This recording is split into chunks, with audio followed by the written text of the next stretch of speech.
Bom dia a todos! Eu gostaria de começar fazendo uma pergunta para vocês. Vocês já se perguntaram quais eventos estão por trás do crescimento promovido pelo GH? Então, eu quero convidá-los para esse momento. Vamos começar do início. A secreção do GH vai ser controlada por dois fatores secretados pelo hipotálamo, que em seguida serão transportados pelos vasos portais hipotalâmico hipofisários para a hipófise anterior. Esses fatores são o hormônio liberador do hormônio do crescimento e o hormônio inibidor do hormônio do crescimento, também conhecido como somatostatina. Tá, beleza. Uma coisa importante da gente lembrar é que a região do hipotálamo, onde ocorre a secreção do hormônio liberador do hormônio do crescimento, é o núcleo ventromedial. E por que é importante? Porque, gente, essa mesma área do hipotálamo é sensível à concentração de glicose no sangue. Então, em estados hiperglicêmicos, vai levar à saciedade, e em estados hipoglicêmicos, vai levar à fome. Então, é razoável a gente acreditar que alguns dos mesmos sinais que modificam comportamentos alimentares de uma pessoa também vão alterar a secreção de GH. Tá, e como é que vai ocorrer essa sinalização? Aqui, gente, o hormônio liberador do hormônio do crescimento, ele vai se ligar a receptores específicos das células somatotróficas lá na hipófise. E aí, o que vai ocorrer? Vai ativar esse sistema de adenilil ciclase e vai aumentar o nível intracelular de AMP cíclico. Coadunado a isso, gente, a gente tem que nas últimas décadas, foi descoberto um mecanismo de controle envolvendo secretagogos de GH. Secretagogo é uma substância que vai promover ou estimular a secreção de algo. Aqui, a gente tem a grelina como um ligante endógeno desse receptor. A grelina também produzida no estômago, a gente vê que ela é capaz de liberar o GH e também de aumentar a ingesta alimentar. Uma coisa bacana de ser lembrada é que o hormônio liberador do hormônio do crescimento e a grelina, eles agem de forma coordenada, corroborando com um certo sinergismo. Por quê? Porque o hormônio liberador do hormônio do crescimento, ele é capaz de sinalizar através do receptor do secretagogo da grelina, do tipo IA. Então, ele vai agir como um coagonista alostérico para esse receptor. Além disso, a terceira fórmula de regulação, dessa vez inibitória, é aqui. Esse daqui é o receptor da somatostatina. Ela vai atenuar o tempo e a amplitude dos pulsos secretórios de GH. Aqui à direita, a gente tem vários efeitos sistêmicos do GH que a gente vai ver aqui um pouquinho mais para frente. Gente, aqui nessa imagem, eu trouxe para vocês pulsos secretórios esporádicos do GH. Por quê? Porque é importante a gente saber a influência de certos fatores para a sua secreção, como idade, sexo, níveis de estresse, as primeiras horas de sono profundo, jejum prolongado, desnutrição. Sabia que eles fomentam essa secreção de GH? Em contrapartida, o aumento do IMC, a obesidade, vai atenuar essa secreção. Aqui, galera, a gente vai conhecer agora esse receptor do GH. Por quê? Porque a gente já falou, o GH já está na nossa corrente sanguínea. Agora ele vai exercer suas ações. Mas como? O receptor-alvo do GH ele tem atividade tirosina sinase. Ele já se apresenta na forma de dímero. E quando ele está ativado, ele oferece locais de ancoragem para duas moléculas da JAK2. E a partir disso vai ocorrer uma cascata de fosforilação de proteínas, como proteínas de substrato do receptor da insulina vão ativar essa via aqui da fosfolipase C. E proteínas muito importantes são essas starts aqui. Por quê? Porque elas são transdutores de sinais ativadores da transcrição. Uma isoforma muito importante é essa Start 5B. Por quê? Porque ela vai mediar o GH no crescimento pós-natal. Além disso, vai mediar sinais de GH sexualmente dimórficos, como assim, né? As mulheres vão exibir pulsos secretórios de GH mais frequentes, que vão poder levar a uma relativa dessensibilização da indução dessa proteína hepática feminina por GH em comparação aos homens. Mas, além disso, ela vai mediar a síntese de IGF-1. A gente vê aqui respostas celulares pleitotrópicas do GH. E uma coisa importante é que alguns dados nos mostraram que o receptor de GH ele pode ser translocado para o núcleo, onde ele vai agir como um corregulador, ativando a transcrição e também a proliferação celular.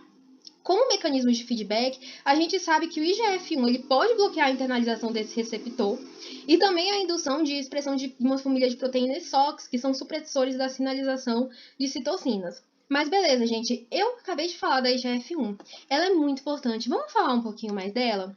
O que acontece? O GH ele vai levar o fígado, principalmente, a produzir proteínas pequenininhas, que são as somatomedinas. Elas têm um potente efeito de aumentar os aspectos do crescimento ósseo. Só que muitos efeitos das somatomedinas no crescimento são similares aos efeitos da insulina no crescimento. Por isso que as somatomedinas também são chamadas de fatores de crescimento semelhante à insulina, que é IGFs.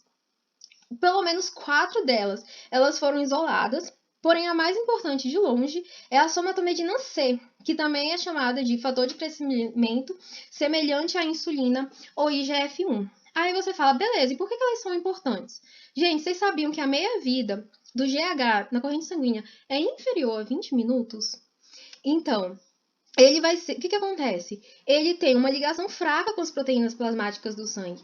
Mas, em contrapartida, a somatomedina C, que é produzida em resposta ao hormônio do crescimento, ela tem uma forte ligação com a proteína transportadora lá no sangue. E aí, o que acontece? Ela vai ser liberada lentamente do sangue para os tecidos. E pasmem, gente, ela tem a meia-vida em torno de 20 horas. Então, essa liberação lenta vai prolongar os efeitos promotores do crescimento, dos surtos de secreção do GH, certo? Agora, como a gente já sabe esses mecanismos regulatórios, essa secreção, vamos falar um pouquinho sobre as ações do GH no nosso organismo? O que já é sabido por nós é essa ação anabólica do GH. Como assim? Ele aumenta o tamanho das células, ele potencializa as mitoses e a diferenciação celular. Porém, uma coisa muito importante é como o GH influencia no metabolismo de carboidratos, lipídios e proteínas. E a gente vai ver um pouquinho de cada um deles. Primeiramente, ele vai promover a deposição de proteínas no tecido. Como? Ele vai aumentar esse transporte dos aminoácidos através das membranas celulares para o interior das células, elevando a concentração de aminoácidos e, assim, potencializando a síntese proteica. Da mesma forma, ele aumenta a tradução de RNA e também aumenta a transcrição nuclear de DNA para formar esse RNA, de forma também a potencializar essa síntese proteica. Só que, em contrapartida, ele reduz o catabolismo de proteínas. Essa redução da quebra proteica tem um motivo provável de que ele mobiliza grandes quantidades de ácidos graxos livres no tecido adiposo. Então, ele vai agir como um potente poupador de proteínas. Então, sob a influência do hormônio do crescimento, essa gordura vai ser utilizada como fonte de energia preferencialmente em relação ao uso de carboidratos e proteínas. Junto a seu efeito anabólico proteico, ela contribui para o aumento da massa magra corporal. Agora a gente vai falar um pouquinho sobre como o GH interfere no metabolismo das gorduras. A primeira etapa na utilização dos triglicerídeos como fonte de energia é a sua hidrólise em ácidos graxos e glicerol. Eles vão ser transportados no sangue para os seus tecidos ativos, onde eles serão oxidados. Quase todas as células elas vão poder utilizar os ácidos graxos como fonte de energia, com algumas exceções, como o tecido cerebral e as hemácias. Lembrando que o glicerol, ele, quando penetra no tecido ativo, ele é modificado pelas enzimas intracelulares em glicerol 3-fosfato e vai entrar na via glicolítica para sua metabolização. Os ácidos graxos, por sua vez, eles precisam ser transportados para o interior das mitocôndrias e esse transporte é intermediado pela carnitina. A partir de quando eles entram, vai ocorrer a beta-oxidação, onde vai ocorrer a liberação progressiva de 2 segmentos de carbono sob a forma de acetil-coenzima A. A primeira etapa será a combinação das moléculas de ácido graxo com a coenzima A para formar o acil-CoA graxo. E a partir daí vai haver a formação das nossas moedinhas energéticas. Galera, uma coisa muito importante a ser destacada aqui é esse efeito cetogênico. Por quê? Quando o GH está em excesso, a mobilização de gordura do tecido adiposo como fonte energética vai ser tão acentuada que vai ser produzida grande quantidade de ácido acetocético pelo fígado. E também, esse quadro pode corroborar para a deposição de gordura no fígado também. Só que o que acontece?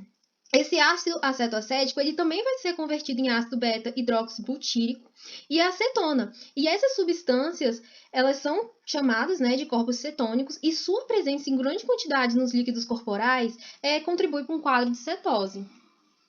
Agora, gente, a gente vai falar de como o GH influencia no metabolismo dos carboidratos. Cada um desses efeitos aqui vão corroborar para esse efeito central, que é o efeito diabetogênico do GH. Ou seja, essa resistência à insulina induzida pelo GH decorre do aumento da utilização dos ácidos graxos como fonte de energia, porque eu vou poupar a minha utilização de carboidratos. E com isso eu vou reduzir a utilização de glicose. Porém, o GH vai estimular a produção de glicose pelo fígado num processo chamado de gliconeogênese. E como mecanismo regulatório, vai aumentar a secreção de insulina.